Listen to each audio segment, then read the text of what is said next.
မင်္ဂလာပါအဲ့တော့တင်ခုတင်မှာလာစားတစ်ခုဖြစ်ဖြစ်သို့မဟုတ်တလားရတဲ့ဝင်ငွေတစ်ခုရှိမယ်ဒါပေမဲ့အဲ့လကုန်သွားတဲ့အချိန်မှာဘာမှလည်းမကြံတော့တယ်လို့မျိုးခံစားရတယ်ပေါ့နော်အဲ့တော့ကျွန်တော်ရဲ့ဒီ channel မှာကျွန်တော်အရင်ဗီဒီယိုမှာတစ်နှစ်အတွင်း3000ရှာနီးဆိုတဲ့ဗီဒီယိုကျွန်တော်တင်ပေးမှုပါတယ်ဆိုတော့အဲ့လားမကြည့်ရသေးရင်တွားကြည့်ပါအဲ့တော့အဲ့ဗီဒီယိုမှာချို့တယ်ပြောကြတယ်အော်ကျွန်တော်တစ်နှစ်ကိုဘယ်လောက်ရှာပါတယ်ဒါပေမဲ့နှစ်ကုန်ပိုင်းဘာမှမကြံလို့ခံစားရတယ်ဆိုတော့အဲ့အကြောင်းကျွန်တော်ဆက်ပြီးတော့ပြောကြမယ်အဲ့တော့ဟုတ်ပါတယ်တင်တစ်နှစ်ကို3000ရှာနိုင်တယ်ပဲထားအောင်3000ရှာဖို့အတွက်ကို3950လောက်သုံးခဲ့တော့တစ်နှစ်လုံးမှာ350ပဲရှာတယ်လို့ဖြစ်နေ။နော်350ပဲကိုယ့်လက်ထဲမှာစုမိတယ်။အဲ့တော့ပို့စုမိအောင်ဘယ်လိုလုပ်ရင်ကောင်းမလဲဆိုတဲ့အကြောင်းကိုဒီဗီဒီယိုမှာဆက်ပြီးဆွေးနွေးမယ်။ဆိုတော့အရင်ဗီဒီယိုကpart 1လို့ပြောလိုက်ရတယ်ဗျာ။အရင်ဗီဒီယိုမကြည့်ရသေးအရင်တွားကြည့်ပါ။ပြီးလို့ရှိရင်ဒီဗီဒီယိုပြန်ခဲ့ပါနော်။ပြီးတော့ဒီဗီဒီယိုမှာနည်းနည်းပြောမှနည်းနည်းရှည်ပါတယ်။အဲ့တော့အချိန်ရရင်ကြည့်ပါ။အစအဆုံးကြည့်ဖို့တော့ကျွန်တော်ကတော့မြေတားရက်ခံပါတယ်။အချိန်မရသေးလို့ရှိရင်လည်း watch later လုပ်ပြီးတော့နောက်မှပြန်လာကြည့်လိုက်ရတယ်နော်။နောက်ပြီးကျွန်တော်ဒီဗီဒီယိုရဲ့အောက်မှာကျွန်တော် chapter လေးခွဲပြီးထားတယ်ဆိုတော့ chapter လေးကြော်ကြည့်ချင်တယ်ဆိုရှင်တော့ကြည့်ပါဗျာ။ဒါပေမဲ့အစဆုံးကြည့်ရင်တော့ပိုပြီးကောင်းပါတယ်ဟုတ်ပြီအဲ့တော့အရင်ဗီဒီယိုမှာပြောခဲ့လို့ပဲ first principle thinking ဆိုတဲ့ style ကိုသုံးပြီးတော့ကျွန်တော်တို့ပိုငွေပေါ့နော်ကျွန်တော်ပို့ပြီးတော့ဘယ်လိုစုလို့ရမလဲဆိုတော့စဉ်းစားကြည့်အောင် okay အဲ့တော့ကျွန်တော်တို့ပို့ပြီးတော့စုလို့ရအောင်ကျွန်တော် simple formula တစ်ခုရှိတယ်အဲ့ဒါပါလဲဆိုတော့ဝင်ငွေအနှုတ်ထွက်ငွေကကြံငွေပေါ့နော်ရှင်းနေတာပဲဘယ်လောက်ဝင်လဲဘယ်လောက်ထွက်သွားလဲဘယ်လောက်ကြံလဲအဲ့ကြံတဲ့ငွေဘယ်လိုမျိုးတိုးအောင်လုပ်မလဲဒါကိုပဲကျွန်တော်စဉ်းစားဖြစ်ပါတယ်ဟုတ်ပြီအဲ့တော့ကြံတဲ့ငွေကိုတိုးအောင်လုပ်ဖို့အတွက်ကျွန်တော်တို့နီးလန်း၃နည်းရှိတယ်ပထမတစ်ခုကကျတော့ပို့ရှာပေါ့ဗျာနော် income ကိုပို့မြောင်းလုပ်လို့ရတယ်ဒါနံပါတ်1နံပါတ်2ကကျတော့ short သုံးပေါ့နော် expand ကိုနည်းအောင်လုပ်လို့ရတယ် short သုံးပြီးနံပါတ်3ကကျတော့ကိုမှရှိပြီးသားကိုစုမိပြီးသား saving amount တစ်ခုကို automatic သူ့ဘာသူမလျော့သွားအောင်နော်အနည်းဆုံးမလျော့သွားအောင်နောက်ပြီးတော့သူ့ဘာသူ auto ပို့ပြီးတော့တိုးလာအောင်ပွားလာအောင်ဘယ်လိုလုပ်မလဲဆိုတဲ့အကြောင်းကိုကျွန်တော်ပြောကြမယ်အဲ့တော့ကျွန်တော်အခုမေးခွန်းတစ်ခုမေးချင်တယ်အဲ့ဒါဘာလဲဆိုတော့တင်တလဝင်ငွေဘယ်လောက်ရလဲဆိုတော့သိလားအဲ့ဒါတိလာဆိုတဲ့ဟာမှာလုံးဝအတိအကျတိဖို့လိုတယ်နော်ဟိုတင်ကအခုလာစာရနေတဲ့လူတယောက်ဆိုရင်တော့ဒါကိုယ့်ရဲ့လာစာပေါ့ဗျာဝင်ငွေလာစာဒါပေမဲ့ကျွန်တော်လိုမျိုး freelance လုပ်တာတို့ဒါမှမဟုတ် part time လုပ်တာတို့ဒါမှမဟုတ် project တွေအများကြီးလက်ခံပြီးလုပ်တာတို့ဆိုရင်တော့တလဘယ်လောက်ရလဲမှန်းခတ်တယ်ပေါ့နော်ချိုးလာဆိုနည်းနည်းပဲရတယ်ချိုးလာဆိုပိုပြီးရတယ်မျိုးတော့ဖြစ်နေတယ်ဒါပေမဲ့အနည်းဆုံးတော့တိတယ်နေဗျာဟိုခမန်းကြီးပေါ့မှန်းကြီးမှာဒီလားတော့များဒီလားတော့နည်းတယ်ဟုတ်ပြီဒါပေမဲ့တနေ့လုံနေလို့ရှိရင်ပြားမြဘယ်လောက်ရလဲဆိုတဲ့ဟာလေးကိုတော့သိတယ်နော်ဆိုတော့ဒါကိုယ့်ရဲ့ income ဘယ်လောက်ရလဲဆိုတော့အတိအကျသိတယ်နောက်ပြီးတော့ကိုယ့်ရဲ့ expense ဘယ်လောက်ရှိလဲဆိုတာလည်းအတိအကျသိတယ်နော်ဟိုမှန်းချင်တဲ့အဲ့လိုမျိုးတစ်လကို10သိန်းလောက်သုံးတာပေါ့ကွာ30လောက်သုံးတာပေါ့ကွာအဲ့လိုမရအောင်နော်အဲ့လိုမရအောင်ဘာလို့ဆိုအတိအကျသိရမယ်ဘာကြောင့်အတိအကျသိရမလဲဆိုတော့ကျွန်တော်ဓာကြီးပို့တိုးချင်အောင်ကျွန်တော် saving ပို့တိုးချင်အောင်ဒီဟာနှစ်ခုကိုကျွန်တော်တို့ထိန်းချုပ်နိုင်မှဒီကောင်တိုးမှာလေဟုတ်မလား saving တိုးမှာမဟုတ်ရင်ဓာကြီးကဘယ်လောက်မှမသိနေလို့ရှိရင်ကျွန်တော် saving ဘယ်လိုတိုးကြမှာဆိုတော့ expense ဘယ်လောက်ရှိလဲဆိုတာသိဖို့လိုတယ်တလား expense ဒါကတော့ဒီလောက်အစားအသောက်ကဒီလောက်အိမ်ငါးကဒီလောက်မီတာကဒီလောက်အဲ့လိုမျိုးလုံးဝအကုန်လုံးကွက်တီတိဖို့လိုတယ်နော်အဲ့လိုတိမှတာနဲ့ကျွန်တော်တို့ဘယ်လိုမျိုး adjust လုပ်လို့ရမလဲဆိုတာကိုစဉ်းစားလို့ရမှာနော်ကျွန်တော်ကနေပြီးတော့ဒါကြီး short သုံးလေဒါပို့သုံးလေကျွန်တော်အဲ့လိုမျိုးပြောလို့မရအောင်ဘာလို့ဆိုတော့တရားနဲ့တောက်တူမှမတူတာနော်ကျွန်တော် case နဲ့အခုကြည့်နေလူရဲ့ case နဲ့တူမှာမဟုတ်ဘူးအဲ့တော့ကိုယ်နဲ့စဉ်းစားမှာဖြစ်ပါတယ်အဲ့မဲ့စဉ်းစားပုံစဉ်းစားနည်းနဲ့ကျွန်တော်ဒီဗီဒီယိုမှာပြပြမယ်အဲ့တော့ဒီ income နဲ့ expense နဲ့ဘယ်လောက်ရှိလဲဆိုတာကိုနေ့တိုင်းပေါ့နော်တနေ့ဘယ်လောက်ရှိလဲဆိုတာ live ပြီးမှတ်ထားဖို့လိုတယ်အဲ့ဒါကိုကျွန်တော် budgeting လို့ခေါ်တယ်နော် budget လုပ်တယ်လို့ခေါ်တယ်ကိုယ့်အတွက်တလ budget ပေါ့ဗျာအဲ့တော့အဲ့ဒါလေးလုပ်ဖို့လိုတယ်အဲ့ဒါကိုဘယ်လိုလုပ်လဲဆိုတော့ကျွန်တော်ဒီဗီဒီယိုရဲ့နောက်ပိုင်းမှာကျွန်တော်ဆက်ပြီးရှင်းပြမယ်ကျွန်တော်လုပ်ဖို့တဲ့ example လေးတွေကျွန်တော်ပြမယ်ကျွန်တော်ဒီနောက်ထပ် chapter မှာကျွန်တော်ပတ်စံဘယ်လိုပို့ရှာမလဲဆိုတဲ့နည်းလမ်းကိုကျွန်တော်ပြောကြည့်အောင် okay ဒီ chapter မှာကျတော့ကျွန်တော်တို့ income ပို့ရှာတဲ့နည်းကိုကျွန်တော်တို့ဆွေးနွေးကြမယ်အဲ့တော့တင်ရခုလာစာရတဲ့ဝန်ထမ်းတယောက်ဆိုရင်တော့တလလာစာဘယ်လောက်ရလဲကိုယ့်ဘာကိုသိပြီးသားလीနော်အဲ့တော့အဲ့လာစာထပ်ပို့ပြီးဘယ်လိုရအောင်လုပ်မလဲဆိုတော့ကျွန်တော်တို့ဆက်ပြီးတော့ပြောကြည့်မယ်နော်တော့မဟုတ်တင်ရ freelancer ဆိုလို့ရှိရင်လည်းကျွန်တော်ဆက်ပြောမယ့်နည်းလမ်းတွေကတင်းတွက်လဲတုံးပြလို့ရပါတယ် okay ဆိုတော့ဝန်ထမ်းအနေနဲ့လာစာဘယ်လိုရအောင်လုပ်မလဲဆိုတော့နံပါတ်1ကတော့ရှင်းနေပြန်လားအဲ့ဒါပါလဲဆိုတော့ပို့တောင်းကြည့်ပေါ့နော်ကိုယ့်ရဲ့တစ်ထည့်ကိုပို့တောင်းကြည့်တာဘယ်လိုလဲဆိုတော့ promotion ပေါ့နော်ကိုရတူးနေနဲ့ပို့တိုးတာတို့ကိုကလာစာရတာနည်းတယ်လို့ခံစားရတယ်ဆိုလို့ရှိရင်ပေါ့နော်ကိုရဲ့ skill set ပေါ်မူတည်ပြီးတော့ကိုကပို့တောင်းလို့ရမယ်ဆိုလို့ရှိရင်တောင်းကြည့်ပါဒါကတော့တယောက်နဲ့တယောက်ပေါ်မူတည်တယ်ကုမ္ပဏီတစ်ခုနဲ့တစ်ခုပေါ်လဲမူတည်တာဟုတ်ဒါပေမဲ့တခါမှတဘွားလုံးမှမတောင်းဘူးဆိုလို့ရှိရင်လေတိုးတောင်းကြည့်ပါလားကျွန်တော်ပြောချင်တယ်နော်ရတော့လဲအမျက်ပေါ့ဗျာဒါမရတော့လဲအရင်ပေါ့နော်ဒါပေမဲ့တင်းကမရဘူးဆိုရင်တော့မှကိုထက်အပေါ်မှာရှိတဲ့ level တွေရှိတယ်ကိုထက်ပို့ပြီးတော့ပတ်စံရနေတယ်လို့လည်းရှိတယ်ဆိုလို့ရှိရင် तू ဘာကြောင့်ပတ်စံပို့ရလဲဆိုတော့စဉ်းစားလို့ရမယ်နော်ဥပမာ तू ကတာဝန်ပို့ယူလို့လားနော် तू ကကိုထက်ပို့တော်လို့လား तू ကကိုထက်ပို့ပြီး scale ပို့များလားအဲ့ဒါကိုစဉ်းစားလို့ရမယ်ပြီးလို့ရှိရင် okay သူ့လိုမျိုးကျွန်တော်တို့ scale ဘယ်လိုရှာမလဲဒါမှမဟုတ်ကျွန်တော်တာဝန်ယူမှုကျွန်တော်သူ့လိုမျိုးတာဝန်ပို့ယူပြီးဘယ်လိုလုပ်လို့ရမလဲဆိုတာကိုကျွန်တော်ဆက်ပြီးတော့စဉ်းစားလို့ရပြီနော်အဲ့တော့ပတ်စံပို့တောင်းကြည့်လို့မရလို့ရှိရင်ဘာကြောင့်မရလဲငါထပ်ပို့ရလို့ရှိတယ်အဲသူ့လိုမျိုးရအောင်ကိုဘယ်လိုလုပ်လို့ရမလဲဆိုတော့ စဉ်းစားကြည့်ပါဗျာကိုကသင်တန်းမဲ့တက်ရမှာလားเนาะ training မဲ့ဆင်းရမှာလားဘာလဲပေါ့เนาะတခုခုကိုဘာဆက်လုပ်လို့ရမလဲဆိုတာကိုစဉ်းစားလို့ရတယ်ပေါ့เนาะဆိုတော့သင်က freelancer တယောက်ဆိုလို့ရှိရင်လည်းကိုက amount တစ်ခုကို charge ယူတယ်ဒါပေမဲ့သူများတွေအဲ့ထပ်ပို့ပြီး charge ယူနေရလို့တွေ့ရအဲ့ဆိုရင်သူဘာလို့ charge လို့ရလဲသူ့လိုမျိုးကိုဘယ်လိုမျိုး charge လုပ်လို့ရအောင်ဘာတွေလုပ်နေလဲအဓိကအားဖြင့်ကတော့ skill set ပဲเนาะအဲ့တော့ကိုယ့်ရဲ့ skill ပိုကောင်းလာလို့ရှိရင်ပိုပြီးတောင်းလို့ရမယ်အဲ့တော့ skill ပိုကောင်းလုပ်လို့ရမယ်ဆိုတဲ့ဟာလေးဖြစ်လာမယ်ဆိုတော့ဒုတိယနည်းလမ်းကျတော့ side hustle လို့ကြည့်ပါเนาะ side hustle ဆိုတာဘာလဲဆိုတော့ကိုအခုmain အလုပ်နေတဲ့ဟာနေပြီးတော့မှအဲ့အလုပ်ပြီးသွားလို့ရှိရင်เนาะအချိန်ပိုလေးရှိတယ်အဲ့အချိန်ပေါ်မှာတခြားအလုပ်လေးပေါ့เนาะတခြားကိုအမြ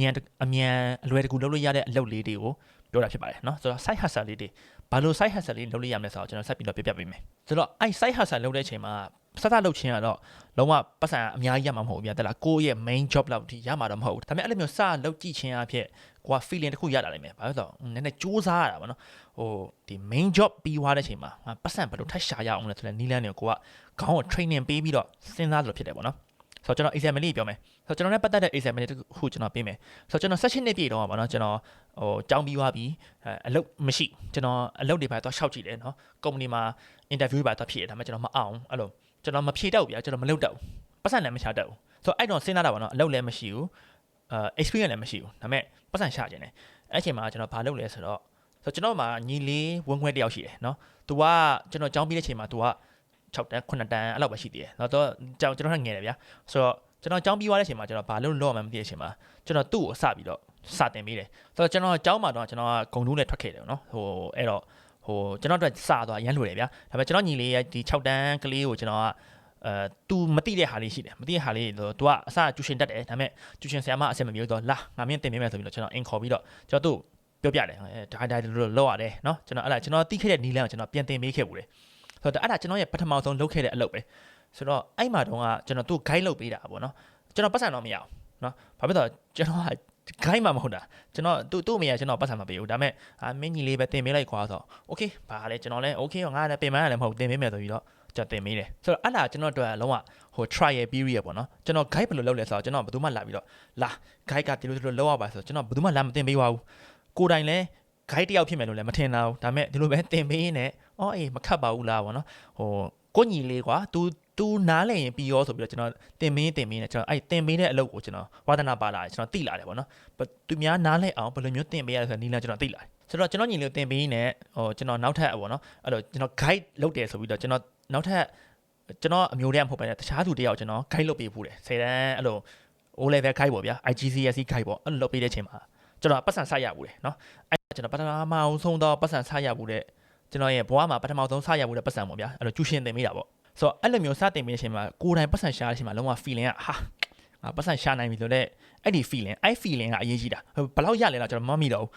2000 3000မရမှထင်တယ်ဘယ်လောက်အသိမရအောင်ဒါပေမဲ့ပတ်စံရှာနိုင်မှာလားပေါ့နော်ငါရဲ့ skill set နဲ့ပတ်စံရှာလို့ရပါဆိုတဲ့ feeling တစ်ခုဝင်လာတယ်အဲ့ရနေစပြီးတော့ကျွန်တော် freelancing စလုပ်ပြီးတော့ပတ်စံစပြီးရှာတက်လာတယ်ပေါ့နော်အဲ့ဒါပထမဆုံးလုပ်ခဲ့ဘူးလေကျွန်တော် side hustle ဆိုတော့ကျွန်တော်ရဲ့ဒုတိယ side hustle ကဘာလဲဆိုတော့အရင်10နှစ်17နှစ်လောက်ကပါเนาะကျွန်တော်မြန်မာပြည်မှာစပြီးတော့ဒီဖုန်းတွေခစ်စားလာတယ်เนาะအကုန်လုံးဒီ Telenor တွေ Ooredoo တွေအဲ့လိုမျိုးဝင်လာတယ်ဗျာလူတိုင်းဖုန်းတွေရလာပြီးတော့ကျွန်တော် meme တွေအရင်ပေါ်လာတယ်အရင်10နှစ်လောက်ကအဲ့လိုဘူမီတို့ BUMI ဘူမီလားဘာမအိုင်လားအဲ့လိုမျိုးဟာတွေတိလာမသိလုံးဝ internet OG တွေမှသိလိမ့်မယ်เนาะဆိုတော့အရင်10နှစ်လောက်တုန်းက Facebookတုံးခဲ့ပူးတဲ့လူတွေဆိုတော့အဲ့ဒါတွေသိလိမ့်မယ်เนาะအဲ့လို meme တွေဗျာ meme group တွေရှိတယ်ဆိုတော့ကျွန်တော်တို့ဒီ Facebook မှာစပြီးတော့ community တွေစပြီးတော့ထောင်လာတဲ့ခေတ်ပေါ့ဗျာတဲ့လား meme တွေရှိမယ်ပြီးတော့ gaming community ပါရှိတယ်ဆိုတော့ကျွန်တော်ကလည်း game ရဆော့ရလူပေါ့เนาะအဲ့တော့ Dota လဲဆော့တယ် COC လဲဆော့တယ်เนาะ Clash of Clans သိကြမှာထင်တယ်ဆိုတော့အဲ့ဒီ meme တွေပါလေခစ်စားလာတဲ့အချိန်မှာကျွန်တော်ဘာလို့ဆိုတော့ကျွန်တော်အဲ့ meme တွေကျွန်တော် T-shirt ပေါ်မှာပုံနေရိုက်ပြီးတော့ကျွန်တော်ရောင်းနေပေါ့နော်ကျွန်တော် side hustle နဲ့ရောင်းကြည့်တယ်ဆိုတော့အဲ့တော့ခစ်စားနေတဲ့ meme တွေပါတယ်ရှိတယ်အဲ့မှာ troll face တွေပါတယ်ကျွန်တော်အဲ့ဒါ print ထုတ်ပြီးရောင်းတယ် Dota 2ဆိုလို့ရှိရင်အဲ့ခေတ်တော့စပြီးတော့မြန်မာခစ်စားရုံလေးရှိသေးတယ် mobile legend မထွက်သေးဘူးနော်ဆိုတော့အဲ့တုန်းကကျွန်တော်ဘာလုပ်လဲဆိုတော့ Dota account လေးတွေကျွန်တော် print ထုတ်ပြီးတော့ကျွန်တော်ရောင်းတယ် Dota item လေးတွေပေါ့ဗျာဟုတ်တီရှိမဟုတ်တီရှိကျွန်တော်ဒီတိုင်းပဲကျွန်တော်လဲဆော့တာကြိုက်တယ်ကျွန်တော်တငယ်ချင်းလည်းဆော့တယ်ပြီးတော့ Facebook group တွေလည်းရှိတယ်ဆိုတော့အဲ့ဒါကျွန်တော်လောင်ဝတ်ချင်တယ်ဗျာကျွန်တော်ဝတ်ချင်သူများလည်းဝတ်ချင်မှာပဲဆိုတော့စိတ်နဲ့စဉ်းစားပြီးတော့ကျွန်တော်T-shirt တွေကျွန်တော် print ရိုက်တယ်ဆိုတော့ဘာရတော့မဟုတ်ဗျာဘယ်လောက်မှလည်းရတာမဟုတ်ဒါပေမဲ့ကိုတိုင်း business ဘယ်လိုစမလဲဆိုတဲ့ဟာလေး idea လေးကျွန်တော်ထွက်တယ်ပေါ့နော်အဲ့တော့သူများလိုချင်တဲ့ဟာရှိတယ် ကျွန်တော်လည်းလိုချင်တယ်အဲ့တော့မထူးကိုယ့်ဘက်ကိုလုံရင်လည်းသူများလည်းရောင်းကြည့်မယ်ဆိုတဲ့ idea လေးပေါ်လာပြီးတော့အဲ့ချိန်မှာကျွန်တော်ကိုယ်တိုင်ပေါ့နော်အဲ့လိုအင်ကြီးအထည်ချုပ်တွေဘယ်ရမလဲကျွန်တော်လိုက်ရှာတယ်ပြီးတော့ပိတ်ထုတ်လို့ရှိရင်ဘယ်မှာဈေးပေါ်လဲကောင်းတယ် quantity ကောင်းတယ်တက်တာလေအဲ့လိုမျိုးဟာတွေကျွန်တော်လိုက်ရှာတယ်ဗျာပြီးကျွန်တော်ဈေးရောင်းမှုတက်ဘယ်လိုလုပ်မလဲကျွန်တော် Facebook တွေမှာ post တင်တယ်ဓာတ်ပုံတွေရိုက်တယ်ပြီး share တယ်မျိုးစုံပေါ့ဗျာ marketing တွေကိုယ့်ဘာကိုခေါင်းထဲမှာပေါ်လာရှောက်လို့ရတယ်ကျွန်တော်အဲ့နီလန်းနဲ့ကျွန်တော်ပတ်ဆိုင်ရှာခဲ့တယ်နော်ဟိုအင်ကြီး print ထုတ်တာပေါ့နော်နောက်နီလန်းကဘာလဲဆိုတော့ကျွန်တော်ခုနပြောခဲ့တဲ့ကျွန်တော် COC ဆော့တယ်ပေါ့နော်အဲ့ COC ကိုကျွန်တော်ဘယ်လောက်ကြီးဆော့ခဲ့လဲဆိုတော့ကျွန်တော်နေ့တိုင်းဆော့တာအတီဆော့တာဘယ်လောက်ကြီးဆော့လဲဆိုတော့ကျွန်တော်လုံးဝမြန်မာပြည်မှာ top 100စရင်ထဲမှာ top 100 player စရင်ထဲမှာကျွန်တော်ပါတဲ့ထိကျွန်တော်ဆော့ခဲ့တယ်နော်အဲ့လောက်ထိဖြစ်သွားတဲ့အချိန်မှာကျွန်တော်ဘာလုပ်လဲဆိုတော့အဲ့ account ကိုကျွန်တော်ရောင်းလိုက်တယ်အဲ့တော့ကျွန်တော်တင်မလား top 100 account ဆိုတော့ဈေးကောင်းကောင်းနဲ့ခေါ်လို့ရတယ်ပြီးတော့ကျွန်တော်လည်းဆော့တာအရန်ကြပြီဗျာကျွန်တော်တိတ်မဆော့ချင်တော့ပြင်းသွားပြီဖြစ်တဲ့အတွက်ကျွန်တော်အဲ့ account ရောင်းလိုက်တယ် gain တစ်ခုအဲ့လိုလုံးဝအရန်ကောင်းတဲ့ထိဆော့ပြီးတော့ကျွန်တော်ရောင်းလိုက်ချိန်မှာကျွန်တော်ပတ်စံတစ်ခုရတယ်ပေါ့နော်အဲ့တော့ကျွန်တော်ဘယ်လောက်ရလဲမှတ်မိတော့3သိန်းလား5သိန်းလားမသိကျွန်တော်အရောင်းပို့ဆောင်ဒီမှာဒါလေးရှိတယ်အဲ့တော့ရောင်းခဲ့တာဆိုတော့အဲ့ရခဲ့တဲ့ပတ်စံနဲ့ကျွန်တော်ဘာလုပ်လဲဆိုတော့အဲ့ရခဲ့တဲ့ပတ်စံကိုကျွန်တော်လက်စွပ်လေးတောက်ဝယ်ပြီးတော့ကျွန်တော်ကောင်မလေးလက်ဆောင်ပေးလိုက်တယ်အခုတော့ကျွန်တော်မမြင်ဖြစ်သွားပြီဆိုတော့အဲ့အခုထိတာကျွန်တော် gain ဆော့နေကျွန်တော်ဘာပတ်စံမှရမှာမဟုတ်ဒါပေမဲ့အဲ့တော့ gain အကောင့်ကိုရောင်းပြီးတော့လက်စွပ်ဝယ်လိုက်တော့အဲ့လက်စွပ်ကကျွန်တော်အခုထိရှိသေးတယ်နော်ပြီးလို့ရှိရင်ကျွန်တော်ကောင်မလေးနဲ့ကျွန်တော်မိမဖြစ်သွားပြီဆိုတော့တန်တယ်ဆိုတော့ဒါကျွန်တော်တတိယလုပ်ခဲ့တဲ့ဟာပေါ့နော်ကျွန်တော် gain ဆော့ပြီး gain အကောင့်ရောင်းတဲ့ဟာပေါ့ဆိုတော့နောက်တစ်ခုလုပ်ခဲ့တဲ့ဟာတော့ကျွန်တော်တော်တော်များသိချတဲ့ဟာအဲ့ဒါဘာလဲဆိုတော့ကျွန်တော်ဓာတ်ပုံဝါဒနာရှင်တယောက်ဆိုတဲ့ page ကို Facebook မှာထောင်းခဲ့တယ်ဆိုတော့အဲ့တုန်းကလည်းကျွန်တော်ဘာလဲဆိုတော့ဘာရဲမှမဟုတ်เนาะကိုပေါ့အရင်ကျွမ်းနေလို့ page တွေပါထောင်းပြီးတော့ဆရာကြီးလောက်တာလည်းမဟုတ်ဘူးကျွန်တော်အဲ့တော့ဘာလဲဆိုတော့ကိုတိတဲ့ဟာလေးတွေကို share လုပ်ပေးတာကျွန်တော်အစတော့ပြောခဲ့တဲ့ sample လိုပဲပေါ့နော်ကျွန်တော်ညီကိုကျွန်တော်အဲ့တော့ guide လုပ်ပြီးတော့ကျွန်တော်လုံးဝမြန်မာပြည်က top 1 guide ဆရာလည်းမဟုတ်ဘူးเนาะကျွန်တော်အမှတ်အများဆုံးရခဲ့တဲ့ကောင်လည်းမဟုတ်ဒါပေမဲ့ကျွန်တော်သိတဲ့ဟာကျွန်တော်ညီမသိသေးဘူးဆိုတော့ကျွန်တော်သူ့တင်ပေးလို့ရတယ်ကျွန်တော်သိတော့လေးပြောပြလို့ရတယ်ဆိုတော့အဲ့ဒီစိတ်နဲ့ပဲကျွန်တော်ဓာတ်ပုံဝါသနာရှင်တယောက်ကိုကျွန်တော်စခဲ့တယ်အဲ့တော့စခဲ့တော့ကျွန်တော်ဟိုစုရတဲ့ဓာတ်ပုံဆရာလည်းမဟုတ်ဘူးเนาะကျွန်တော်ပတ်စံနေရှာတဲ့နေရာလည်းမဟုတ်ဒါပေမဲ့ကိုထက်မသိတဲ့လူတွေရှိတယ်သူတို့သိအောင်ကျွန်တော်ရှင်းပြနိုင်လို့ရှင်အဆင်ပြေပြီဆိုတော့စိတ်နဲ့ကျွန်တော်စခဲ့တာအဲ့တုန်းကဆိုရင် Facebook monetization တွေပါတယ်ဆိုဝေးလာပြီးလုံးဝမရှိသေးတဲ့ခေတ်ပေါ့နော်အဲ့ကလေးကကျွန်တော်ပတ်စံရှာမယ်ဆိုတော့နီးနဲ့စခဲ့တာမဟုတ်ဒါပေမဲ့ဒီလိုပဲကိုယ့်ရဲ့ဝါသနာကိုအကောင့်ထဲပေါ်မယ်ဆိုတော့ရည်ရွယ်ချက်နဲ့စခဲ့တာပေါ့နော်ဆိုတော့အဲ့လိုလုပ်ခဲ့ပြီးတော့၄-၅နှစ်အကြာမှာကျွန်တော်အဲ့ဗီဒီယိုအရင်ကျွန်တော်ရဲ့ဗီဒီယိုမှာပြောခဲ့လို့ပဲကျွန်တော်3000မကကျွန်တော်ရှာခဲ့နိုင်တယ်ဆိုတော့ဒီ example တွေကျွန်တော်အခုပေးတဲ့ example တွေကကျွန်တော်ဘာရဲမဟုတ်ဘူးဆိုတော့လုပ်ခဲ့တဲ့ side hustle အနေပြီးတော့တဖြည်းဖြည်းနဲ့ကျွန်တော်ရဲ့ main business အနေနဲ့ဖြစ်လာတဲ့အကြောင်းရင်းပေါ့နော်ဆိုတော့အဲ့လိုမျိုးကျွန်တော်စတဲ့ချင်းလဲတရားခုအပြင်မှာဝန်ထမ်းအနေနဲ့လုပ်နေဆိုရင်လည်းအချိန်တစ်ခုရှိတယ်ပေါ့နော်ကိုရုံးကပြန်လာချိန်အချိန်တစ်ခုရှိတယ်အားနေတယ်တရက်တစ်နိုင်ဖြစ်စေနှစ်နိုင်ဖြစ်စေအဲ့လိုအားနေတဲ့ချိန်မှာဒါလေးလုပ်လို့ရတယ်ဆိုတာလေးကျွန်တော်စဉ်းစားသိချင်တယ်ဆိုတော့ဒါကတော့ကျွန်တော်အပိုင်းပေါ့နော်အဲ့တော့တင်းအနေနဲ့ရောဘယ်လိုမျိုးလုပ်လို့ရမလဲဆိုတော့ဒီခေတ်ကြီးမှာတော့အခုအရန်လုပ်လို့ကောင်းတဲ့ဟာတွေက content ပဲနော်လူတိုင်း content ကိုကြည့်နေတယ် video content photo content video ပုံများတယ်လူတိုင်းဗျာအားနေလို့ရှိရင်ဘာလုပ်လဲဖုန်းမှာပုတ်တာနော်ဘယ်သူမှသတင်းစာကြီးမဖတ်နေဘူးဘယ်သူမှအဲ့လိုပဲအားရဟိုကြည့်ဒီကြည့်အဲ့လိုမငင်းနေဘူးဘာလို့လဲဖုန်းမှာပုတ်ကြတာအဲ့တော့ content ကအရန်အရေးကြီးတဲ့ခေတ်ဖြစ်နေတယ်အဲ့တော့တင်ရခုဒီ content တွေ digital product တွေကိုရောင်းနိုင်မယ်ဆိုလို့ရှိရင်ဝယ်သူပေါ့နော် market ကအရန်ကြီးတယ်အဲ့တော့ကိုကအဲ့မှာကိုဈေးရောင်းလို့ရတယ်ကိုရဲ့ site hustle အဲ့မှာအာယုံဆိုင်မှာဆိုလို့ရှိရင်တော်တော်လေးကောင်းတယ်လို့ကျွန်တော်ထင်တယ်ဆိုတော့တင်ပထမဆုံးလုပ်လို့ရမယ့်ဟာကတော့ scale တစ်ခုကိုပြန်တင်ပေးပေါ့နော်အဲ့ content လုပ်လို့ရတယ်တချို့တွေကကျတော့ပြောကြမှာပေါ့ကျွန်တော်စာမတင်တတ်ဘူးဒါမှမဟုတ်ကျွန်တော်ဘာ scale မှမရှိဘူးဘာတင်ရမှာလဲဆိုတော့အဲ့လိုမျိုးနဲ့စဉ်းစားကြမလို့ဗျာတက်လားဘာဖြစ်လဲဆိုတော့တင်ရအဲ့လိုအရင်တော်မှတင်ပေးလို့ရမယ်ဆိုတဲ့ဟာမဟုတ်ဘူးကိုနည်းနည်းသိကိုနည်းနည်းတင်ပေးလို့ရတယ်ကျွန်တော်အနေနဲ့အဲ့လိုမျိုးကျွန်တော်စခဲ့တယ်ပေါ့နော်ဆိုတော့တင်ခုဘာဝါသနာပါလဲပေါ့နော်ပကြီးဆွဲတာဝါသနာပါလားဂီတာတီးတာဝါသနာပါလားဗိုင်ယိုလင်တီးတာဝါသနာပါလား whatever တရှင်းဆိုတာဝါသနာပါလားရုပ်ရှင်ကြည့်တာဝါသနာပါလားကိုဝါသနာပါတဲ့ဟာကိုအဲ့အကြောင်းကျွန်တော်သူများတွေစိတ်ဝင်စားအောင်ပြောလို့ရတယ်ပြောရင်းနဲ့ကျွန်တော်ဗီဒီယိုတွေဖန်တီးလို့ရတယ်ပေါ့နော်ဆိုတော့ဒါနံပါတ်1ပေါ့နောက်ပြီးတော့ skill တစ်ခုကိုတင်ပေးပါဆိုတော့ဥပမာဗျာဟင်းချက်တာဝါသနာပါလို့ရှိရင်ဟင်းအရင်ကျွမ်းကျင်မှတင်ပေးရမှာမဟုတ်ဘူးနော်ခင်ဗျာနည်းနည်းလေးချက်တက်လာနဲ့စတင်ပေးလို့ရတယ်ခင်ဗျာဟင်းချက်တက်တယ်ဆိုလို့ရှိရင်ကြက်သွန်ဖြူဘလို့လီးလဲလို့ဖာလို့နော်အဲ့ဒါတွေတင်ပေးလို့ရတယ်အဲ့ဒါကျွန်တော်မလီးတတ်ဘူးကျွန်တော်တယောက်တင်ပေးလို့ရှိရင်ကြည့်ဖြစ်ရင်ကြည့်မချွတ်ပါမယ်နော်အဲ့တော့အဲ့လိုမျိုး basic တွေကစပြီးတော့တင်ပေးလို့ရတယ်နောက်ပြီးတော့တင်းမှာ language တစ်ခုတက်တယ်ဆိုလို့ရှိရင် language ကိုတင်ပေးလို့ရတယ်နော်အခုတော့ English စာတင်တာတရုတ်စာတင်တာအဲ့လိုမျိုးဟာတွေတင်လို့ရတယ်ဒါမှမဟုတ်တင်းကတိုင်းရင်းသားတယောက်ဆိုလို့ရှိရင်လည်းအဲ့လိုကိုယ့်ရဲ့တိုင်းရင်းဘာသာစကားပေါ့နော်အဲ့ဒါကိုbasic တွေနဲ့တင်ပေးလို့ရတယ်နော်ကရင်လိုဘယ်လိုပြောလဲကချင်လိုဘယ်လိုပြောအဲ့လိုမျိုးဟာတွေတင်ပေးလဲအဆင်ပြေတာပဲကြည့်လို့ရှိလာမှာပဲဆိုတော့အဲ့လိုမျိုးတစ်ခုခု teach a skill ပေါ့နော် skill တစ်ခုကိုတင်ပေးနေ site hustle တစ်ခုကိုစလို့ရပါတယ်ဆိုတော့တင်ရအဲ့လိုမျိုး တင်ပေးတဲ့ဟာပေါ့နော်အဲ့လိုထွက်ပြီးတော့ဗီဒီယိုပြောတာဘာညာလုံးချင်တဲ့လူမဟုတ်ဘူးဆိုလို့ရှိရင်အနောက်မှာနေပြီးတော့လုပ်လို့ရတဲ့ဟာတွေရှိတယ်နော်အဲ့လားပါလဲဆိုတော့ digital site hustle တွေပေါ့ဗျာဥပမာ Facebook page ကို run ပေးတာ admin လုပ်ပေးတာဒါမှမဟုတ် post တွေတင်ပေးတာ social media manager ပေါ့ဗျာအဲ့လိုမျိုးတင်မှာ skill ရှိလို့ရှိရင်အဲ့လားတွေလုပ်ပြီးတော့ပတ်စံရှာလို့ရပါတယ်နော် page တွေတော်တော်များအဲ့ social media manager တွေအဲ့လားလိုအပ်တယ် digital marketer တွေတို့နော်ဆိုတော့အဲ့လားတွေလိုအပ်တယ်အဲ့လားတွေကတင်ရုံပြီးွားလို့ရှိရင်ညာဘက်အားတစ်ချိန်လောက်တာတော့ဘာလို့လဲဖြစ်နိုင်တယ်နော်အဲ့တော့မလောက်တက်လို့ရှိရင်လည်း skill တွေရှိတယ်တင်နန်းတွေရှိလိမ့်မယ်လေ့လာပါ Google မှာလည်း free တွေရှာလို့ရတယ် Facebook မှာလည်း free တွေရှာလို့ရတယ် YouTube မှာလည်း free တွေအများကြီးရှာကြည့်လို့ရတယ်ဆိုတော့နံပါတ်3ကကြတော့တင် writing job ပေါ့နော် writing job ဆိုတာဘာလဲဆိုတော့ remote အနေနဲ့ဥပမာကိုကCV တွေပါခြေတက်လို့ရှိရင် CV ပြင်ပေးမယ်လို့ပါလို့နော်အဲ့လိုမျိုးလုပ်လို့ရတယ်ဒါမျိုးရှိရင် copy writing ပေါ့နော်copy တွေဘယ်လိုရေးမလဲဆိုတာကိုတင်ပေးလို့ရမယ်ဒါပေမဲ့ copy တွေရေးပေးလို့ရမယ်နော်သူများ page တွေရဲ့ post တွေကိုရေးပေးတာလို့ပါတော့အဲ့လိုလုပ်ရမယ်နောက်ပြီးတော့ caption တွေထိုးတာလို့ subtitle ထိုးတာလို့နော်အဲ့လိုမျိုး service တွေကိုလည်းလုပ်ပေးလို့ရတယ်နောက်ပြီးတော့တင်ရ creative တမားတယောက်ဆိုလို့ရှိရင် photo edit video edit graphic design ပကြီးဆွဲเนาะအဲ့လိုမျိုးတွေလည်းအဲ့ service တွေကိုလည်း site hustle အနေနဲ့ကျွန်တော်ပေးလို့ရတယ်နောက်ပြီးတော့တင်ရ tech အကြောင်းနားလည်ပြီးတော့ကိုယ့်ရဲ့ရက်ကွက်ကိုယ့်ရဲ့ LAN ထဲမှာတင်မလားကွန်ပျူတာနဲ့ပတ်သက်တဲ့ site တွေဘာညာမရှိဆိုရင် tech ပစ္စည်းတွေပြင်တာတို့ဘာတို့အဲ့လိုမျိုးလုပ်တတ်လို့ရှိရင်လုပ်လို့ရတယ်နောက်ပြီးတော့copy machine တွေပဲเนาะmade to ဆွဲ print ထုတ် color change စာစီစာရိုက်အဲ့လိုမျိုးတွေလုပ်ပေးနေလို့ရတယ်တင်မလားအဲ့ဒါရုံလုပ်လို့ရှိရင်လည်းအဲ့ဒါပြီးလို့ရှိရင်ဒုတိယ site hustle အနေနဲ့ဒါလေးလုပ်လို့လည်းရတယ်ကိုဝါသနာပါတဲ့ဟာနဲ့ကို skill ရှိတဲ့ဟာပေါ့မူတည်ပြီးတော့ပတ်စံရှာလို့ရတယ်ပေါ့နော်ဒီကတော့ကိုက skill တစ်ခုကိုရောင်းအောင်မှာပေါ့နော်ဆိုတော့ကိုယ့်ရဲ့ society မှာဘာပြဿနာတစ်ခုဖြစ်နေလဲအဲ့ပြဿနာကို society ကမရှင်းတတ်ဘူးဒါပေမဲ့တင်ရရှင်းတတ်တယ်ဆိုလို့ရှိရင်အဲ့ society ကခင်ဗျားကိုပတ်စံလာပေးပြီးတော့ရှင်းခိုင်းပါမယ်နော်အဲ့တော့ဒီကိုယ့်ရဲ့ပတ်ဝန်းကျင်မှာဘာပြဿနာရှိလဲအဲ့ပြဿနာကိုဖြေရှင်းနိုင်မယ်ဆိုလို့ရှိရင်ကိုပတ်စံလာပေးပါမယ်နော်ဆိုတော့အဲ့လားလေးကိုစဉ်းစားပြီးတော့အဖြေရှာပြီးတော့ပတ်စံရှာလို့ရပါတယ်ဆိုတော့ကိုယ့်ရဲ့ပတ်စံဝင်ငွေကိုပို့ပြီးတိုးလာအောင်ပထမဆုံးရေးကြရတဲ့ skill ပေါ့နော်အဲ့ skill ကိုရှာပါပြီးလို့ရှိရင်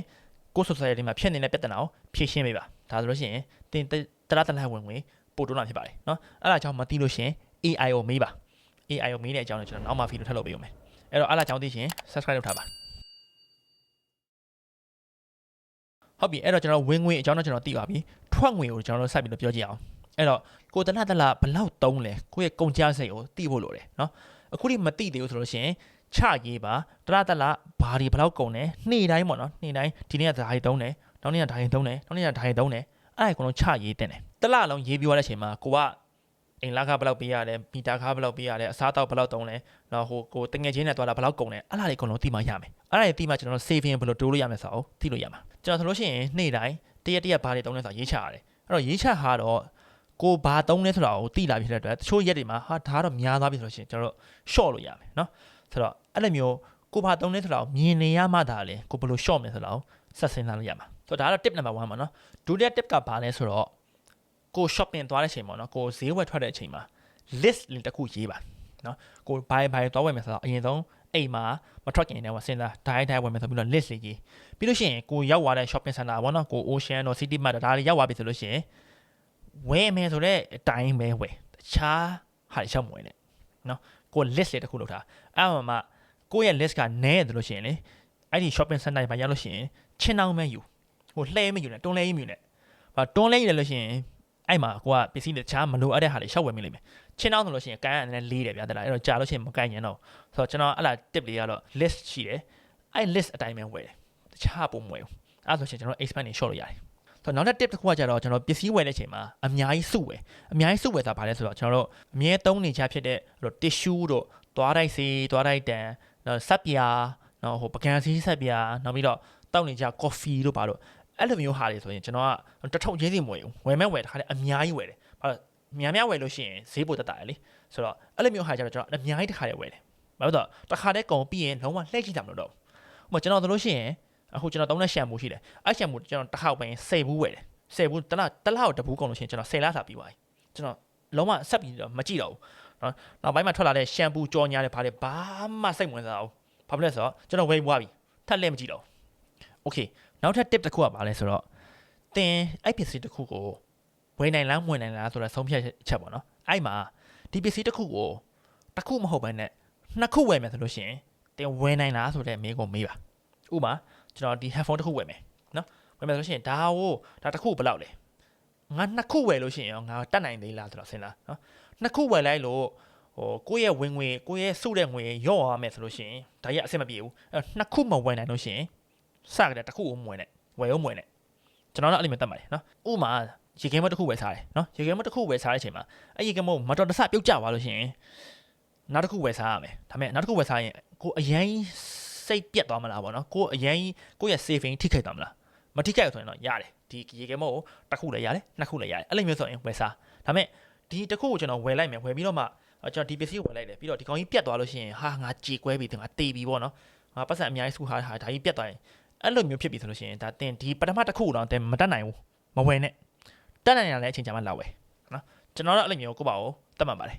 နောက်တစ်ခုက tip number 4ကကျတော့ပစ္စည်းတချို့ဟာတွေပေါ်ချောင်ကောင်းမဟုတ်ပဲနဲ့ quality ကောင်းတဲ့ဟာဝယ်ပါဆိုတော့အဲ့ဒါဘယ်လိုမျိုးပြောချင်လဲတော့တချို့ပစ္စည်းတွေကကျတော့ဗျာဈေးပေါ်တယ်ဒါပေမဲ့ခဏပဲဝယ်ပြီးပြတ်သွားရင်ကျွန်တော်နောက်တစ်ခုထပ်ဝယ်ရတယ်အဲ့ဒါကိုပဲပြီးထပ်ပြတ်သွားဆိုတော့ခဏဝယ်ရတယ်နှစ်ခါဝယ်ရမယ်ဗျာနှစ်ခါဝယ်ရရင်ဈေးပုတ်ကုန်တယ်အဲ့အစားသူထက်နှစ်ဆဈေးကြီးပြီးတော့ပိုပြီးကြခံမယ်ဆိုလို့ရှိရင်အဲ့ဟာပဲဝယ် quality ကောင်းတဲ့ဟာကိုဝယ်ပြီးထပ်မစင်စားနဲ့တော့အဲ့ဒါရေရှည်မှာပတ်စံပို့ပြီးတော့ safe ဖြစ်ပါတယ်ဥပမာကျွန်တော်ပြပြမယ်ဗျာကျွန်တော်မှာဂျင်မောင်းမီ9တဲ့ရှိတယ်ကျွန်တော်အဲ့ဂျင်မောင်းမီ9တဲ့ကို2020ကနေကျွန်တော်ဝယ်ထားတာအခုတော့3နှစ်ရှိပြီကျွန်တော်ဝတ်တာကျွန်တော်အဲ့9ထည့်ပဲရှိတယ်အဲ့ထက်ကျွန်တော်ပုံမွေးတာဒါပေမဲ့အဲ့တစ်ထည့်ကျွန်တော်ဈေးတော်ပေးခဲ့ရတယ်ဗောနော်ဒါပေမဲ့ quality ရန်ကောင်းတယ်ကျွန်တော်ဝယ်ရတာလည်းကြိုက်တယ်ကျွန်တော်နှိမ့်တိုင်းဝတ်တယ်ဘာမှမဖြစ်ဘူးအဲ့အတွက်ကျွန်တော်အဲ့9ထည့်တဲ့ပုံမွေးဘူး minimalist လည်းဖြစ်တယ်ဗောနော်တရက်ဘာဝယ်ရမလဲဆိုတော့မစင်စားရအောင်အဲ့9ထည့်တဲ့တစ်ထည့်ဝတ်လိုက်အောင်ပဲဆိုတော့အဲ့လိုပဲဗောနော်ကျွန်တော်ခုနပြောတဲ့ headphone တွေနော်ကွန်ပျူတာတွေဖုန်းတွေတခြား electronic ပစ္စည်းတွေအဲ့လိုမျိုးကိုလည်းကျွန်တော်ဈေးပေါ်တွေတွားမွေပဲနဲ့ဈေးကြီးတဲ့ဟာကို quality ကောင်းတဲ့ဟာကိုတစ်ခါနဲ့ဝယ်ပြီးတော့မေ့ပလိုက်ထပ်မဝယ်နဲ့အဲ့လိုမျိုးနေနဲ့ကျွန်တော် saving လုပ်လို့ရပါတယ်ဒါမဲ့ကျွန်တော်အဲ့ဒီ tip ပေးလိုက်လို့လည်းအမြဲတမ်းအဲ့လိုအကောင်စားကြီးတွေလုံးဝ top တွေပဲဝယ်မယ်လို့တော့မဟုတ်ဘူးပေါ့နော်တချို့အချိန်တွေမှာဆိုရင်တော့ second hand ဝယ်တာလည်းတက်တာတယ်နော်အဲ့တော့ကိုကပစ္စည်းတစ်ခုကိုရှာနေတယ်ဒါမဲ့ second hand တွေကနည်းနည်းတန့်လဲအဆင်လည်းပြင်မယ်လို့ထင်တယ်ဆိုလို့ရှိရင် second hand ထဲမှာဝယ်လို့ရှိရင်ကိုကဈေးနဲ့တက်တာရှိတတ်တယ်เนาะကျွန်တော်ဆိုလို့ရှိရင်ကျွန်တော်ကင်မရာပစ္စည်းတွေတချို့ဟာတွေဆိုရင်ကျွန်တော် second hand ဝယ်ထားတာအဲ့ဒါဆိုလို့ရှိရင်တန်တယ်ဗျာကျွန်တော်ခု2နှစ်3နှစ်တော့တုံးပြီးတော့မှပြန်ရောင်းရင်တော့မှတိတ်မရှုံးဆိုတော့ second hand ဝယ်ခဲ့လို့ပေါ့နော်အတက်တာဝယ်ခဲ့လို့ရှိရင်တော့နည်းနည်းလေးရှုံးတာပိုများမယ်ပေါ့ဆိုတော့အဲ့လိုမျိုးနီးလန်းနဲ့လည်းကိုကပတ်စံ save လုပ်လို့ရပါတယ်ဆိုတော့နောက်တစ်ခုကကျတော့ relationship ပေါ့နော်အဲ့ဒါအရင်ရေးကြီးတယ်တင်အခု relationship မရှိဘူးဆိုရင်တော့ကိုတယောက်တည်းစာအတွက်တုံးရတာဗျာဆိုတော့အသုံးစရိတ်နည်းနည်းတက်တာတယ်ပေါ့ဗျာတဲ့လားကိုယ့်ရဲ့ relationship ကspender ပေါ့နော်ပတ်စံကုန်တဲ့ဟာတစ်ခုလို့ကျွန်တော်တို့ကမြင်လိုက်ရတယ်အဲ့တော့ကိုယ့် relationship ကိုကောင်းလေးတိကျစဉ်းစားပြီးတော့ရွေးပါ relationship ဆိုတာတစ်ခုကတော့ investment ပဲများသလားအဲ့တော့ကိုနဲ့တွဲနေတဲ့သူကိုယ့်ရဲ့ relationship partner ကကိုယ့်အကြောင်းသိဖို့လိုတယ်ပြီးတော့ကိုနဲ့ဒီပတ်စံနဲ့ပတ်သက်တဲ့အချိန်မှာပေါ့နော် alignment တူဖို့လိုတယ်သူလည်းပတ်စံစုကျင်တယ်ကိုလည်းပတ်စံစုကျင်တယ်အဲ့လိုမျိုးလူနှစ်ယောက်ဖြစ်ဖို့လိုတယ်မဟုတ်ဘဲနဲ့တယောက်ကပတ်စံဆွတ်သုံးမယ်တယောက်ကပတ်စံစုမယ်ဆိုရင်ဘယ်လို့မှမဖြစ်နိုင်ဘူးဒါ relationship ကအရင်ကြီးတယ်ကျွန်တော်မိန်းမဆိုလို့ရှိရင်နှစ်ယောက်လုံးကalignment တူတယ်နော်။ညလုံးက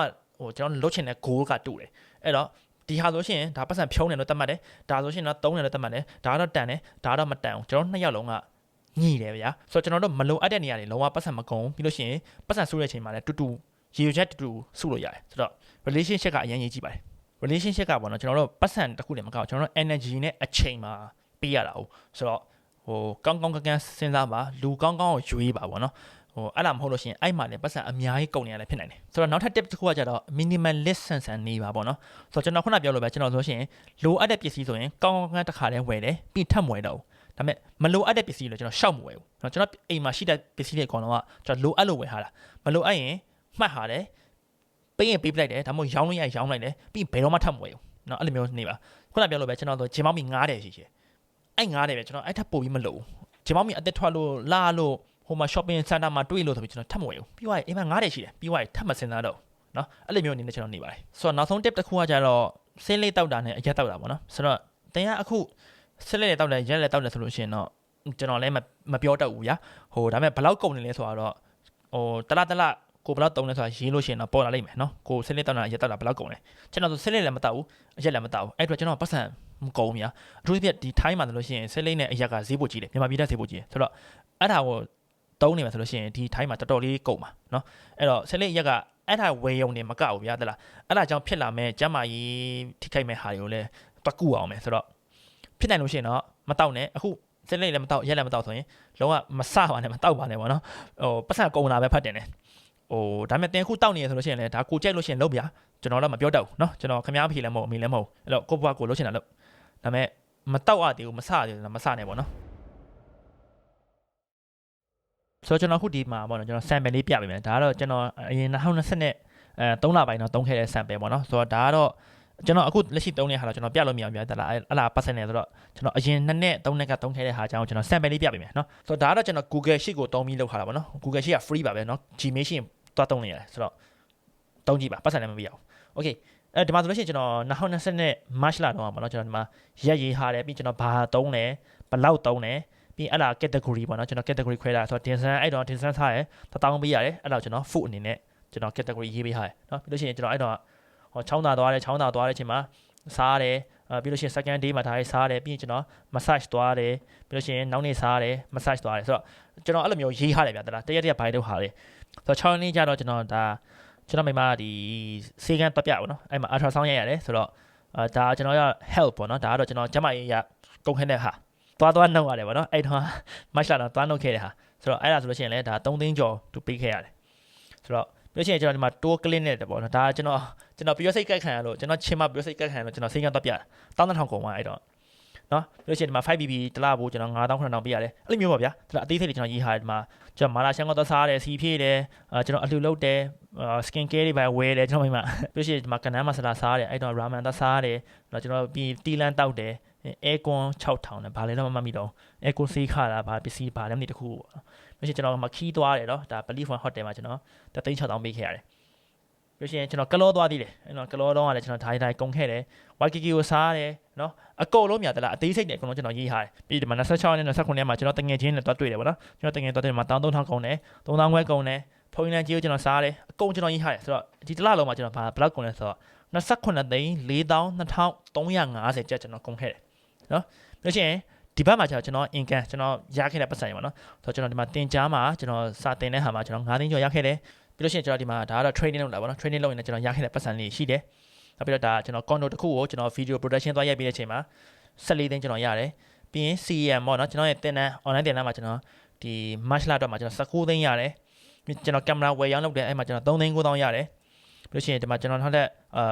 view sonet ကကျွန်တော် sponsor ပေးလို့လားမသိအဲ့တော့အဲ့လို video ရိုက်ခဲ့တယ်ပေါ့နော်အဲ့တော့ကျွန်တော်9သိန်းကျော်ရတယ်ပြီးလို့ရှိရင်နောက်ထပ် video production တစ်ခုကျွန်တော်9သိန်းရတယ်ဆိုတော့ဒီတစ်လလုံးမှာကျွန်တော်59သိန်း60ပေါ့ဗျာကျွန်တော်60ရှာခဲ့တယ်ဆိုတော့အဲ့လိုမျိုးကြည့်မယ်ဆိုလို့ရှိရင်ကျွန်တော်ဒီလမှာ30ကျော်ကျွန်တော်ကြံတယ်ပေါ့နော်ဒါပေမဲ့လာတိုင်းတလိုမျိုးမဟုတ်ဘူးတချို့လာရဆိုလို့ရှိရင်အနှုတ်တွေပြတယ်တချို့လာရဆိုရင်ဒီဘက်မှာဘာမှမရှိဘူးเนาะတိတ်နေပြီးတော့ဒီဘက်ကအရမ်းများပြီးတော့ကျွန်တော်အနှုတ်တွေပြတယ်ဆိုတော့တလားတော့မတူဘူးပေါ့နော်ဆိုတော့ okay ပြီးလို့ရှိရင်ကျွန်တော်ဒီမှာ category နဲ့ကျွန်တော်ပြန်ပြီးခွဲထားဆိုတော့ဒီမှာဆိုတော့အားလုံးကြည့်မယ်ဆိုလို့ရှိရင်ဒီမှာကျွန်တော်ဒီလမှာအပြင်မှာတငယ်ချင်းနဲ့တွားတွေ့တာ4000ကျော်ပဲကျွန်တော်ကုန်တယ်4800ပဲကျွန်တော်ကုန်တယ်ပြီးတော့ကျွန်တော်အေးပေါ့နော်ဒီမှာအစားတောက်နဲ့အေးကကျွန်တော်2သိန်းလောက်ကုန်တယ်เนาะအဲ့ဒါလောက်စားတာလို့ရှိရင်ကျွန်တော်ခီးသွားနေရများတယ်ဆိုတော့ transportation စီဘိုးဘာညာပေါ့နော်အဲ့ဒါ3,200ကျော်ကုန်တယ်လို့ရှိရင် relax 2,400ကျော်ကုန်တယ်ဒါကတော့ခီးသွားတယ်လားဟို hotel တဲနောက်ပြီးတော့အဲ့လို massage တော့ဘာညာပေါ့နော်ဆိုတော့ဒီလနည်းနည်းများသွားတယ်ပြီး gift ကကျွန်တော်အဲ့လိုအလူငွေတို့ကျွန်တော်လက်ဆောင်ပေးရပါညာပေါ့နော်ဆိုတော့အဲ့ဒါ4သိန်းကျော်ကျွန်တော်သုံးတယ်ခီးသွားတာ5သိန်းကျော်သုံးတယ်ပြီးလို့ရှိရင် health မှာ8သိန်းကျော်ကုန်တယ်ဆိုတော့သွားတွေပဲနှုတ်လိုက်ရတာနဲ့စေကန်းသွားရတာနဲ့ဟိုစစ်ဒီစစ်နဲ့ဆိုတော့အဲ့လိုမျိုးကုန်သွားတယ်ဆိုတော့ okay ဒီလိုမျိုးကြည့်လိုက်ပြီဆိုရင်ကျွန်တော်okay ဒီလမှာဘယ်ဟာတော့ကုန်သွားပြီဘယ်ဟာများသွားပြီဆိုတော့ကျွန်တော်သိရတယ်ဆိုတော့နောက်လာကြလို့ရှိရင်ကိုကအ3ရက်များသွားပြီဆိုရှင်ဘယ်ကဏ္ဍမှာကိုက short လို့ရမယ်ဆိုတော့ကိုကပြန်ချိန်လို့ရတယ်ပေါ့နော်ဥပမာဒီလောက်ကြည့်ဒါဆိုရင်ကျွန်တော်ဂျွန်လာပေါ့နော်ဂျွန်လာမှာဆိုလို့ရှိရင်ကျွန်တော်သုံးတာ58သိန်းလောက်ကျွန်တော်သုံးတယ်ဒီမတ်လမှာကျွန်တော်28သိန်းဆိုတော့ဘာလို့2ဆတော့များသွားလဲမသိနော်ပြီးလို့ရှိရင်အင်ကန်ကကျတော့ကျွန်တော်42သိန်းပဲကျွန်တော်ဝင်တယ်ဒီမှာကျွန်တော်လုပ်ခဲ့တဲ့အလုပ်ကကျွန်တော်42သိန်းရတယ်ဒါမဲ့ဒီလမှာသိန်း60ကျော်ရတယ်နော်ဆိုတော့ဘာကွာဝါလဲပေါ့ဗျာဆိုတော့ကျွန်တော်အကြိုင်မြင့်ကြည့်မယ်ဆိုလို့ရှိရင်ဒီမှာ travel မှာကျွန်တော်340လောက်ကုန်ဟာကျွန်တော်ခီးသွားခဲ့လို့ပေါ့နော်ဒီလခီးသွားခဲ့လို့ကျွန်တော်ပတ်စံရန်ကုန်ပါဆိုတော့ဒီလဘယ်သွားဟာလဲဆိုတော့ဒီမှာကျွန်တော်ဘန်ကောက်ကိုသွားလိုက်ခဲ့တာပေါ့နော်အဲ့တော့2020နဲ့ဂျွန်လတော့ကျွန်တော်ဘန်ကောက်သွားလိုက်တာအစအဆုံးကျွန်တော်33သိန်း9,100ကုန်သွားတယ်ဆိုတော့အဲ့လိုမျိုးခီးသွားခဲ့တဲ့အတွက်ကျွန်တော်ပို့ပြီးတော့ကုန်သွားတယ်ပေါ့ဗျာဆိုတော့ okay ဒါကတော့ချွင်းချက်ပေါ့ဒီလကတော့ကျွန်တော်16သိန်းကျွန်တော်အနှုတ်ပြတယ်နော်ဟိုမရတဲ့ပြင်အနှုတ်ပြတယ်ဆိုတော့တချို့လတွေများတယ်တချို့လတွေနည်းတယ်ဆိုတော့ဒီလမှာဆိုရှင်ကျွန်တော်အပြင်မှာ food စားတယ်ကျွန်တော်4သိန်းလောက်ကျွန်တော်ကုန်တယ်ဆိုတော့ဒီလိုမျိုးရေးချင်းအားဖြင့်ကျွန်တော်ဘာအကျိုးကျေးဇူးရတယ်ဆိုတော့တစ်ကကြတော့ကျွန်တော်တလဘယ်နေရာမှာဘယ်လောက်ကုန်လဲဆိုတော့ကျွန်တော်သိရတယ်နှစ်ကကြတော့ကျွန်တော်တို့နောက်လကိုဘာတွေ short လို့ရမယ်ဆိုတော့ကျွန်တော်တို့မှန်းချင်ရှာကြည့်လို့ရတယ်နော်ဥပမာကျွန်တော်ဒီလဆိုလို့ရှိရင်လည်းစားတာများသွားပြီနောက်လဆိုနည်းနည်း short ရမယ်အဲ့ဒါသိသွားပြီနော်ပြီးတော့နံပါတ်3ကကျတော့ကျွန်တော်တို့ ပြန်ပြီးတော့ကြည့်လိုက်ရဗျာအခုဆို2025ဂျွန်လဒါမဲ့ကျွန်တော်2022ဂျွန်လအရင်3နှစ်တော့ကျွန်တော်ဘာလုပ်လဲဆိုတော့ကျွန်တော်လာကြည့်လိုက်ရတယ်ကျွန်တော်ဘယ်နေ့တောင်ကဘာတွေလုပ်ပြီးဘာတွေစားခဲ့လဲဆိုတော့ကျွန်တော်ပြန်ပြီးသွားကြည့်လိုက်ရတယ်ဆိုတော့ဒီလိုမျိုးအကျိုးကျေးဇူးရှိရပါတော့ဆိုတော့ဒါတွေက free လေးလုပ်လို့ရတယ်ဗျာပြီးရင်တရက်ကိုတနေ့ကုန်အပြင်သွားရတယ်ညအိတ်ခဏီလောက်ကြမှာဒီနေ့ဘာလုပ်ခဲ့ဆိုပြီးတော့ကောက်ရေးလိုက်ရုံပဲဆိုတော့မှတ်ဟာလို့ရတယ်နော်ဒီလိုမျိုးကွန်ပျူတာနဲ့မလုပ်တတ်ဘူးဆိုလို့ရှိရင်လည်းကိုကစာအုပ်နဲ့ရေးရှင်းတယ်ဆိုလို့ရှိရင်လည်းရေးလို့ရတယ်နော်ဘယ်လိုပဲဖြစ်ဖြစ်အဓိကကြတော့အဲ့လို live မှတ်ထားပါ live မှတ်ထားလို့ရှိရင်တင်က budgeting ကိုစပြီပေါ့နော်အဲ့ဒီတော့တလား budget ဘယ်လောက်ကုန်လဲဆိုတော့ခန့်မှန်းလို့ရတယ်ဟုတ်ပြီအဲ့တော့ကျွန်တော်တို့ income ဘယ်လိုများအောင်လုပ်မလဲဆိုတော့ကျွန်တော်တို့နည်းလမ်းတွေသိပါပြီဒါပြီးလို့ရှိရင် expense ကိုဘယ်လို short မလဲဘယ်လို short လို့ရမလဲဆိုတဲ့နည်းလမ်းတွေကိုကျွန်တော်စဉ်းစားလာပြီးဖြစ်ပါတယ်အဲ့ဒီတော့နံပါတ်3ဖြစ်တဲ့ကျွန်တော် saving ကိုပေါ့နော်ကိုရှိပြီးသားပတ်စံတွေဘယ်လိုမျိုးပွားအောင်လုပ်မလဲဆိုတာကိုဆက်ပြီးတော့ပြောပါမယ်ပထမဆုံး saving မှာအရေးကြီးဆုံးဟာပါလဲဆိုတော့ကိုစုနေတဲ့ပတ်စံမကုန်သွားဖို့အရေးကြီးတယ်เนาะကျွန်တော်ထပ်ပြောပါမယ်ကိုရှာပြီးတော့စုထားတဲ့ပတ်စံမကုန်သွားဖို့အရေးကြီးတယ်ဆိုတော့ဘလို့ကုန်သွားမှာလဲကုန်သွားအနေနဲ့ဘာလဲနံပါတ်1ကကြတော့ကိုစုမယ်လို့သတ်မှတ်ပြီးပါရင်သွားမထိနေတော့အဲ့ဒါအောင်เนาะအဲ့နံပါတ်1နံပါတ်2ကကြတော့ကျွန်တော်တို့ money နဲ့ currency နဲ့ကိုကွဲကြသိဖို့လိုတယ်เนาะဆိုတော့ money နဲ့ currency ကိုကြမသိသေးလို့ရှိရင်ကျွန်တော်ရဲ့ရွှေအကြောင်းပြောတဲ့ဗီဒီယိုကြည့်ကြည့်ပါအဓိကတော့ကိုကရေရှည်စုမဲ့ပစ္စည်းဆိုလို့ရှိရင်ဒီ currency အနေနဲ့မထားဘဲနဲ့ money အနေနဲ့ပြောင်းဖို့ရေးကြည့်တယ်ဆိုတော့နောက်တစ်ခုကကျတော့ investment မမှားသင့်တယ်ပေါ့နော် investment မှားရဆိုတာကိုရှိစုမဲ့စုဟာတဲ့ပတ်စံယူကိုအဲ့လို scammer တယောက်ကြောင့်ပတ်စံနေမကုံသွားစေနဲ့အဲ့ဒါအရင်ကြီးတယ်အခုဆိုရင် internet မှာအရင်အလိန်နေများတယ်ပေါ့နော်ဒီမှာပတ်စံဘယ်လောက်ထည့်လိုက်လို့ရှိရင်ဘယ်လောက်ရပါမယ်လို့ဘာလို့အဲ့လိုမျိုးအလိန်နေအရင်များတယ်နော်အဲ့တော့ကိုမနဲ့စူးစမ်းပြီးစုဟာတဲ့ပတ်စံတွေကိုသူများလိန်စားနေတဲ့ကောင်မပေးလိုက်နဲ့အဲ့ဒါအရင်ကြီးတယ်နော် scam မမိစေနဲ့ဆိုတော့ scam လုပ်တဲ့လူတွေကပုံမှန်အားဖြင့်ဘယ်လိုလုပ်လဲဆိုတော့ဒါလေးလုပ်ကြည့်ပါလားinvest လုပ်လို့ရှိရင်တစ်လားကိုဘယ်လောက်ပေးပါလဲအတိုးဘယ်လောက်ရပါလဲဘာအဲ့လိုမျိုးလာတယ်ဆိုတော့အဲ့လိုမျိုးလုံးဝမယုံနဲ့နော်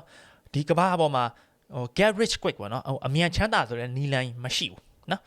ရှိလို့ရှိရင်အဲ့အလိန်ဖြစ်ဖို့များတယ်သွားမပေးနဲ့ပတ်စံအဲ့မှာသွားပတ်စံသွားပေးလိုက်လို့ရှိရင်ကိုစုဟာအကုန်ကုန်သွားလိမ့်မယ်ဆိုတော့အဲ့ဒါအရင်ကြီးတယ်နော်အလိန်မခံနဲ့အဲ့တော့ဟုတ်ပြီကိုစုဟာတဲ့ပတ်စံလေးရှိပြီအဲ့ပတ်စံလေးကျွန်တော်ဘယ်လိုလုပ်ရမလဲဆိုတော့ပထမ step မှာတော့ခုနပြောတဲ့ currency ကနေ money ကိုပြောင်းဒါမဲ့ဒုတိယ step အနေနဲ့ကျွန်တော် investment နဲ့လုပ်လို့ရတယ်ဒါမဲ့မိကုန်းကဘာကို invest လုပ်ရမလဲ